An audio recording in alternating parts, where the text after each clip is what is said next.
Welcome to the Freelance Teacher. I'm going to give you a short look at how we do things here at the Freelance Teacher. This is an SAT question, and what I've done is taken a bit from George Orwell, who writes, or I should say, who wrote at an SAT level, and to some degree wrote at a higher than an SAT level.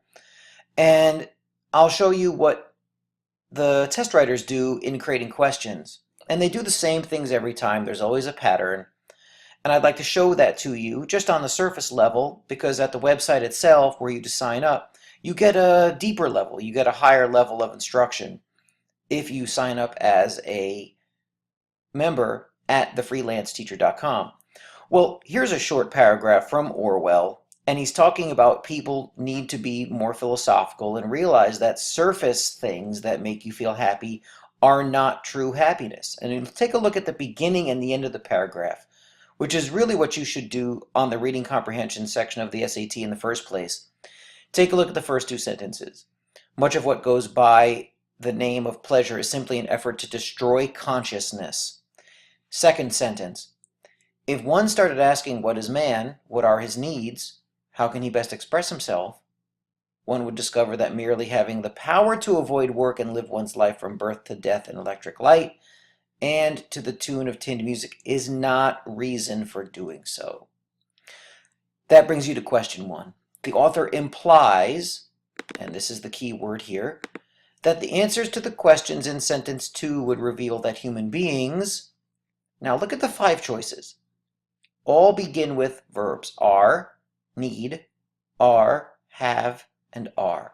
Only choice B has a different kind of verb. They need something that is an opinion type of structure, as opposed to the implication, this is the key word in the sentence, they have need to, or they are what?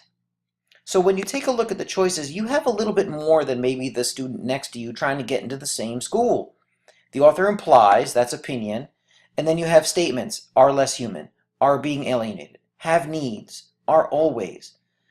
And Orwell is trying to tell you that you need to question things, and so it certainly leans you toward and would eventually get you to choice B, that human beings need to evaluate their purpose in life, and even the style of question. As a practiced reader, if you're reading the correct works, and I can tell you which ones work best, then yes, you'll understand that in his tone, he's saying people need to evaluate their purpose. They need to ask better questions. Move forward to number 2. The author would apparently agree that playing poker is, well, where is that? Oh, well, here's playing poker. It's the end of the paragraph.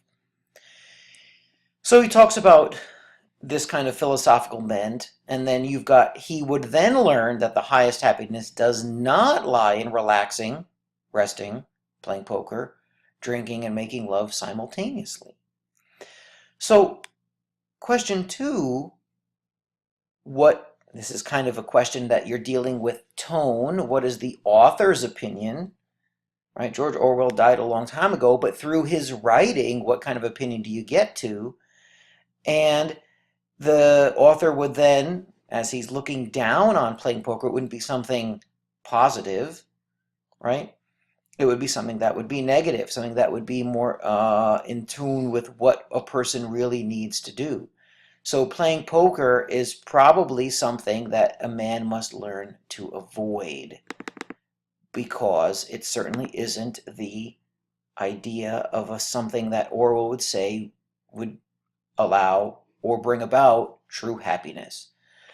So you're going to need to be able to decipher tone, recognize the reading level, see what's in the questions themselves, see what's going on here, and then what style are the answers written in? What verbs do they use? Look at number 2, often, something, an example of, something, inhuman.